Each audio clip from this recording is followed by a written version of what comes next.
사무엘하 12장 14절에서 25절까지 말씀입니다. 구약성경 480페이지입니다. 봉독하겠습니다. 이 일로 말미암아 여호와의 원수가 크게 비방할 거리를 얻게 하였으니 당신이 낳은 아이가 반드시 죽으리이다 하고 나단이 자기 집으로 돌아가니라. 우리아의 아내가 다윗에게 낳은 아이를 여호와께서 치심에 심히 앓은지라. 다윗이 그 아이를 위하여 하나님께 간구하되 다윗이 금식하고 안에 들어가서 밤새도록 땅에 엎드렸으니 그 집의 늙은 자들이 그 곁에 서서 다윗을 땅에서 일으키려 하되 왕이 듣지 아니하고 그들과 더불어 먹지도 아니하더라. 이에 만에 그 아이가 죽으니라.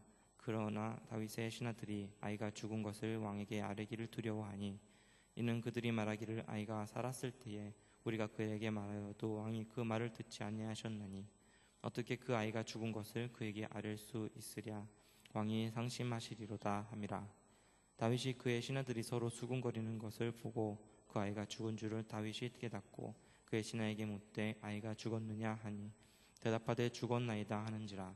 다윗이 땅에서 일어나 몸을 씻고 기름을 바르고 의복을 갈아입고 여호와의 전에 들어가서 경배하고 왕궁으로 돌아와 명령하여 음식을 그 앞에 차리게 하고 먹은지라. 그의 신하들이 그에게 이르되 아이가 살았을 때에는 그를 위하여 금식하고 오시더니 죽은 후에는 일어나서 잡수시니 이 일이 어찌 됨이니까 하니 이르되 아이가 살았을 때에 내가 금식하고 온 것은 혹시 여호와께서 나를 불쌍히 여기사 아이를 살려주실는지 누가 알까 생각함이거니와 지금은 죽었으니 내가 어찌 금식하랴. 내가 다시 돌아오게 할 수 있느냐. 나는 그에게로 가려니와 그는 내게로 돌아오지 아니하리라 하니라. 다윗이 그의 아내 밧세바를 위로하고 그에게 들어와 그가 동침하였더니 그가 아들을 낳음에 그의 이름을 솔로몬이라 하니라. 여호와께서 그를 사랑하사 선지자 나단을 보내 그의 이름을 여디디아라 하시니 이는 여호와께서 사랑하셨기 때문이더라. 아멘. 예, 제 마이크를 좀 올려주세요. 자, 오늘 다윗이 지은 범죄로 인해서 얻게 된 결과물 그리고 그것을 다루시는 하나님의 방법, 이것을 우리가 살펴보면서 하나님 앞에 우리가 범죄하게 됐을 때 우리는 어떤 관계를 맺고 하나님과 회복될 것인가 라고 하는 문제를 우리가 같이 생각을 해보려고 합니다. 우리가 여기서 우리가 가장 먼저 생각해 볼 두 가지 주제는요, 이거예요. 하나님의 용서와 하나님의 보응이라고 하는 것은 그 어떤 뭐라 그럴까요? 죄에 대한 결과물을 반드시 묻는다라고 하는 거죠. 하나님의 용서와 하나님이 그 용서하시지 않고 결과물을 묻는 이 보응과 무슨 관계가 있느냐, 또 하나님의 징계와 하나님의 위로, 이것이 무슨 관계가 있느냐, 뭐 이런 것들을 우리가 한번 오늘 생각을 해보면서, 우리가 죄를 짓지 않고 살아갈 방법이 없잖아요. 우리가 살면서 죄를 안 짓고 살아갈 능력이 우리에게 없어요. 그래서 우리가 크고 작은 여러 가지 우리의 실수와 잘못과 죄들 앞에서 우리가 어떻게 회복될 것이냐 하고 하는 문제를 오늘 생각을 해보고자 합니다. 자, 그래서 오늘 먼저 생각해 보아야 할 것이 하나님의 보응, 이 죄에 대한 결과물을 하나님께서 어떻게 갚으셨는가. 오늘 우리가 읽지는 않았지만 그 앞에 나오는 10절에 보면 햇사람 우리아의 아내를 빼앗아 내 아내로 삼았은즉 칼이 내 집에서 영원토록 떠나지 아니하리라, 이렇게 하나님께서 먼저 말씀하셨어요. 그래서 이 다윗이 살아있는 동안 계속해서 전쟁이 일어나고 칼로 누군가를 해하고 죽이는 일들이 일어난다는 거예요. 또 11절에 보면 또 사람들이 내 눈앞에서 내 아내를 빼앗아 내 이웃들에게 주리니 그 사람들이 내 아내과 더불어 백주에 동침하리라, 이렇게 또 하나님께서 말씀하세요. 그래서 실제로 압살롬이 반란을 일으켜서 어떻게 하면 백성들의 민심을 얻을 수 있을까, 이렇게 해서 백성들이 보는 앞에서 다윗 왕의 후궁들과 동침을 하면 백성들이 다윗의 아내들이 다 압살롬의 것이구나, 이렇게 생각을 해서 압살롬이 인정해 줄 거다라고 하는 정말 말도 안 되는 어리석은 이런 꾀를 압살롬의 부하들이 냅니다. 그래서 하얀 천막을 쳐놓고 백성들이 다 보는 앞에서 백주에 동침을 하죠. 압살롬이. 그래서 정말 있을 수 없는 이런 죄를 그 아들이 짓게 됩니다. 그리고 세 번째, 오늘 14절 말씀에 보면 당신이 낳은 아이가 반드시 죽으리라, 이렇게 나단 선지자가 예언해서 이 밧세바와 간음에서 낳은 아들이 이제 죽게 될 것이라고, 이렇게 세 번째 하나님의 심판의 말씀을 하세요. 자, 이런 과정을 쭉 거치면서 나단 선지자의 어떤 이 말씀이 이 다윗의 죄에 대하여 엄중하게 그 잘못을 묻게 됩니다. 사람이 무언가를 잘못하면 그 죄가 얼마나 큰지 사람이 그걸 느껴야 그것을 고치게 되거든요. 우리 사람 안에 계속해서 사탄이 우리 마음속에 속이는 것이 하나 있는데, 그게 뭐냐면 괜찮아, 괜찮아 거든요. 괜찮아, 괜찮아. 그래서 죄를 졌어도 그 죄가 발각이 되지 않으면 괜찮아, 괜찮아 이렇게 하면서 우리가 그 죄를 계속 짓게 돼요. 그래서 어떤 사람이 굉장히 죄 지은 행동을 했는데 하나님께서 그 사람을 벌 주시는 가장 최악의 벌은 뭐냐면 그 죄가 발각이 되지 않게 하는 거예요. 계속해서 그 죄가 성공이 되면 그 사람은 필연적으로 그 모든 것들이 괜찮아, 괜찮아 속에서 정말 큰 죄가 돼서 한 번에 딱 무너져요. 그렇게 되는 거예요. 여러분도 주변에 살펴보면 언젠간 저게 터질 텐데 그러는데 안 터지고 계속 가잖아요. 그러면 이게 정말 무서운 거예요. 시한폭탄이에요. 여러분 주변에서 그런 분들은 빨리 벗어나야 돼요. 그런 게 있어요. 그래서 하나님은 어떤 죄가 있으면 그 죄에 대해서 반드시 징계를 하시는 것이 사랑의 방법이에요. 그런데 사탄은 우리 마음속에 괜찮아, 괜찮아를 심어주죠. 그런데 내가 잘못한 게 드러났어요. 드러나도요, 사람이 그 죄에 대해서 인정을 잘 안 해요. 왜 인정을 잘 안 하냐면 사람은 다 변명거리가 있어요. 내가 그렇게 할 수밖에 없었던 이유가 다 있어요. 그렇기 때문에 하나님께서 그 다음으로 사람에게 그 잘못을 깨닫게 하는 방법은 부끄러움을 당하게 하는 거예요. 내가 어떤 잘못을 했을 때 그 잘못에 대하여 아주 부끄럽게 만들어요.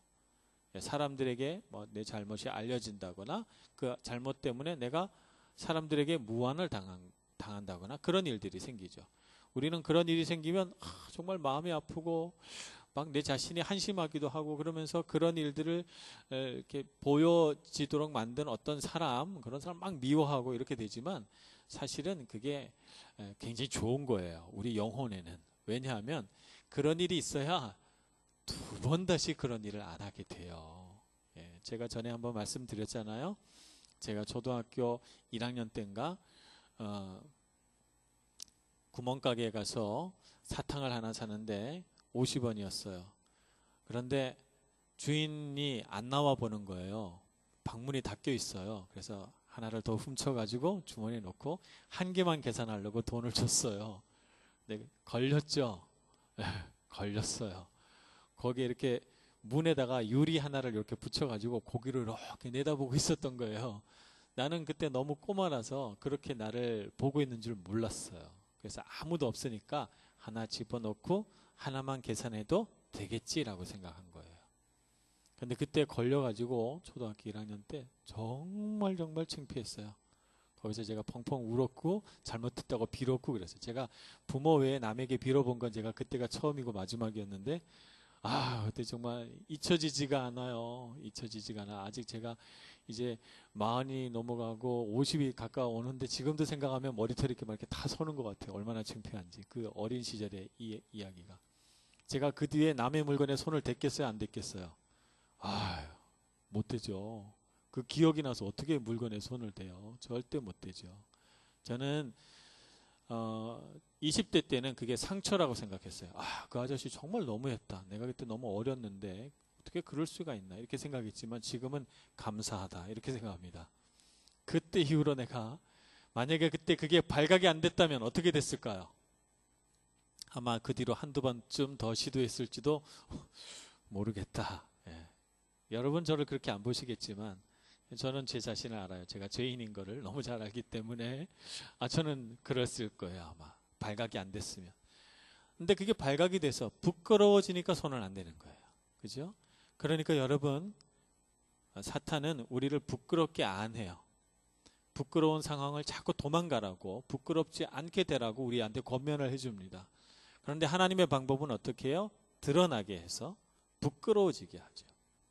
그래서 하나님은 우리의 죄를 다루실 때 우리로 하여금 그 죄가 얼마나 큰지 알게 하시려고 그 죄의 대가를 한번 결과물들을 보게 하고, 그리고 죄 때문에 부끄러워지게 해요. 여러분이 절대로 죄 지을 사람 같지 않지. 다 착하고 아름답고 제 눈에 그렇지만, 저도 알고 여러분들이 아는 한 가지 진실, 여러분도 죄인이고 저도 죄인이라는 거 알죠. 그래서 우리는 안 그럴 것 같지만 내 마음속에 어떤 욕심이나 유혹이 들어올 때 죄 지을 가능성이 있어요, 없어요? 있어요. 그럴 때 여러분, 그 발각되게 해달라고 기도해야 돼요. 발각이 돼야 돼요. 그런 것이 드러나야 돼요. 부끄러워져야 돼요. 그래야만 두 번 다시 그 일을 안 하게 되죠. 다윗이 만약에 이 음란의 죄에 대하여 초반부터 부끄러워지고 사람들에게 발각이 됐다면 우리아는 죽지 않았을 거예요. 그는 살인의 죄까지 나아가지는 않았을 거예요. 그러나 사탄이 그의 마음속에 계속해서 죄를 은폐하고 죄를 발각되지 않도록 머리를 쓰고, 그래서 그런 것들이 다 성공했기 때문에 결국에는 음란이라고 하는 죄가 살인죄로 성장하게 되는 것을 봅니다. 그래서 하나님은 오늘 이렇게 다윗에게 나단 선지자를 통해서 이렇게 내가 너를 혼낼 것이다 라고 말씀하셔서 다윗으로 하여금 내 죄가 이렇게 크구나, 내가 하나님 앞에 이렇게 잘못했구나, 사람 앞에 이렇게 내가 부끄럽구나 라고 하는 사실을 깨달아 알게 되는 것입니다. 하나님께서 여기까지 했더라면 우리가 참 하나님께 섭섭할 뻔했는데, 하나님께서 그 다음에 용서를 베푸시죠. 용서하고 위로하십니다. 이 하나님이 가지고 있는 이 두 가지 특성, 하나님의 징계와 하나님의 위로, 하나님의 보응과 하나님의 용서, 이 두 가지를 알아야 해요. 참 대단한 것은 다윗이 그것을 알고 있었다는 거예요. 아이가 죽겠다 이렇게 하나님께서 나단 선지자를 통해서 말씀하셨고, 실제로 낳자마자 아기가 아팠어요. 그러더니 결국 7일 만에 아기가 죽었거든요. 7일 동안 아기가 아픈 동안 다윗이 말할 수 없이 슬퍼하면서 이 아기를 위해 기도해요. 식음을 전폐하고 이 아기를 위해서 기도합니다. 그런데 하나님께서 이 아기의 목숨을 거두어 가셨을 때 금식을 마치고 목욕을 하고 새 옷을 입고 그리고는 식사를 하기 시작하거든요. 왜 그랬을까요? 하나님의 징계가 끝났고 하나님이 그 죄에 대하여 어떤 분명히 어떤 매듭을 지으셨기 때문에 이제 자신의 죄는 깨끗이 사해졌고 이것을 통해서 하나님의 새로운 은혜와 용서가 들어올 거라고 다윗은 생각한 거예요. 이것이 놀라운 거예요, 여러분. 정말 놀라운 거예요. 우리가 무언가를 잘못하면 우리 안에 뭐가 생기냐면 죄의식 같은 게 생겨서 나는 나쁜 사람이야, 나는 이런 죄를 지었어, 나는 계속해서 이것 때문에 불행해질 거야, 혹은 사람들이 나를 손가락질할 거야, 나는 이 잘못에 대해서 나는 나쁜 사람이라고 정말 판명 난 거야, 이렇게 생각을 한단 말이에요. 사탄이 그런 마음을 계속 줘요. 그래서 나도 모르게 이런 죄의식 같은 것이 들어오면 우리 마음은 견딜 수가 없어서 하나님이 우리를 용서하셨다고 아무리 말씀해도 우리 그걸 거부해요. 위로받기를 거부하고요. 난 이렇게 살 수 없어. 그래서 도망을 가거나 떠나거나 이렇게 됩니다. 그래서 제가 여기 유럽 땅에 와서 이태리에서도 우리 교회 안에서도 경험을 했지만 한국에서도 이렇게 보면 제가 볼 때는 아주 사소한 실수나 다툼이나 갈등인데 막 그것 때문에 어떤 괴로운 마음이 들거나 죄의식이 들어오면 가장 쉽게 선택할 수 있는 방법이 뭐예요? 교회를 떠나면 돼요. 여러분, 교회를 떠나시면 돼요. 그래서 여러분 마음속에 제일 먼저 들어오는 게 그냥 딴 교회 갈까? 이런 생각을 하는 거예요. 딴 교회 가서 또 문제가 생기면 또 딴 교회 갈까? 또 딴 교회. 여러분의 선택의 폭이 넓어요. 여기 한 6개나 7개 교회가 있기 때문에 여러분들이 한 2, 3년에 한 번씩 옮기면 여러분의 유학생활 충분히 여기서 지낼 수 있어요. 근데 그게 답이 아니라는 거죠. 우리 인생의 어떤 해결점이 아니라는 거예요. 왜냐하면 결국 돌다가 도망갈 수 없는 데가 오게 되면 대단히 괴로워요. 우리는 대단히 괴롭게 돼요. 그래서 우리는 어떻게 해야 되는가? 다윗의 방법을 알아야 돼요. 오늘 아이가 7일 만에 죽었어요. 하나님의 방법이에요. 7일 만에 죽었다는 것은 내가 이제 여기서 나의 모든 징계와 너를 향한 어떤 하나님의 보응을 멈추겠다는 거예요. 그래서 하나님 아버지의 마음을 받아들였고 그래서 다윗은 이제 됐으니 나는 용서받고 하나님의 은혜를 누리겠다. 이렇게 마음에 결정을 한 거죠. 만약 다윗이 계속해서 죄의식과 죄책감에 눌려있는 사람이었다면 이 아기가 죽었을 때 하나님을 원망했을 거예요. 제가 죄를 지었지. 이 아기가 무슨 죄가 있습니까? 하나님 너무하신 거 아니에요? 차라리 저를 뼈를 부러뜨리시든지 그렇게 하시지. 이 아기한테 너무하십니다. 라든지. 내가 저 밧세바 때문에 죄를 지었구나. 내가 저 여인은 죄의 상징이야. 내가 죄를 지었다는 걸 저 여인을 볼 때마다 생각이 난다. 그러니 저 여인을 다시는 내가 만나지 말아야 되겠다. 그래서 저 여인을 골방에 가둬라. 그래가지고 가둬놓고 평생 거기서 못 나오게 해라. 이 죄는 자기가 지어놓고 뭐 이렇게 만들 수가 있어요. 그죠? 근데 어떻게 했어요? 다윗이 금식을 풀고 음식을 먹고 목욕을 하고 그리고 밧세바에게로 나아가잖아요. 그래서 밧세바를 사랑해 주잖아요. 다시 동침하고 또 아기를 낳아요. 근데 하나님께서 이런 다윗의 행동에 대해서 어떻게 평가하셨냐면 좋다고 생각하셨어요. 죄의식에 눌리지 않고 거기에 묶이지 않고 다윗의 마음이 하나님의 용서를 아는 것에 대해서 하나님이 기뻐하셨어요. 그래서 이번에 낳은 아들은 하나님이 너무 사랑하셔서 그 아기의 이름을 여디디야라고 짓습니다. 그 이름의 뜻은 하나님이 이 아기를 사랑하셨다라는 뜻이에요. 이 여디디야라고 이름 붙은 이 아기가 나중에 솔로몬 왕이 되지요. 이것이 우리가 하나님 앞에서 바로 서야 하는 거예요. 그래서 여러분, 잘못하면 여러분은 어떻게 해야 되는가 하면 내가 잘못했습니다. 모두 제 잘못입니다. 당신이 10% 잘못하고 내가 80% 잘못하고 혹은 당신이 80% 잘못하고 내가 20% 잘못하고 상관없이 내가 잘못했습니다.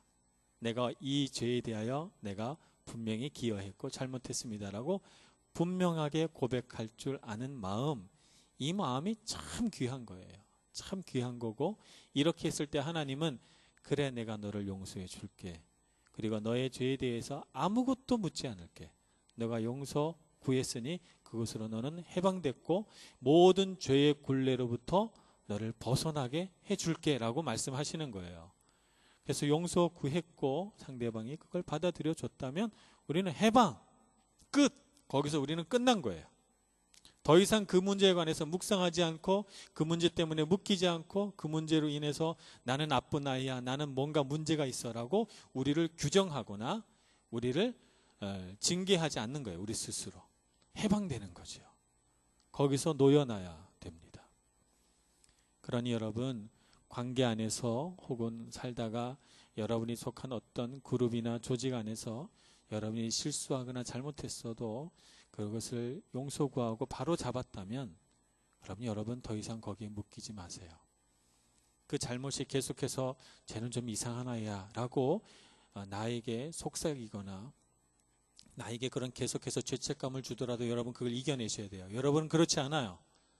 여러분은 용서받았고 여러분은 깨끗하고 여러분은 그 문제에 관해서 완전히 해방되고 치유된 사람이기 때문에 여러분 다시 건강하게 살아갈 수 있는 것이고 여러분의 용감한 행위, 내가 잘못했습니다 라고 하는 그 용서의 말로 인해서 여러분의 삶 가운데 능력이 생기고 은혜가 생기고 하나님의 영광이 따라올 거예요.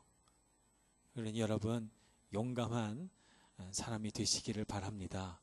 죄 때문에 뒷걸음질 치거나 머뭇거리거나 자기 스스로를 정죄해서 죄에 묶이게 하지 마시고 용서를 구하시고 해방되시고 자유를 누리시고 하나님의 은혜를 누리세요. 다윗처럼 말이죠. 그렇게 해서 어느 것도 세상의 어떤 죄도 세상의 어떤 사람도 여러분을 묶지 않도록 그렇게 하시고 온전히 하나님과의 관계 안에서 자유한 여러분들 되셔서 여러분 인생 내내 이런 자유함이 떠나지 않는 복된 인생을 살아가시기를 축복합니다. 기도하겠습니다. 하나님, 오늘 저희들에게 하나님의 은혜와 사랑을 보여주시고 또 하나님의 징계 안에 깃들어 있는 하나님의 깊은 사랑을 깨닫게 해주시니 감사합니다. 어떤 죄에도 눌리지 않게 해주시고 어떤 죄에도 묶이지 않게 해주시고 오직 하나님 사랑 안에서 훈련되고 연단되어 점점 더 성숙해가는 저희들 모두가 다 되게 하여 주시옵소서. 예수님의 이름으로 기도합니다. 아멘.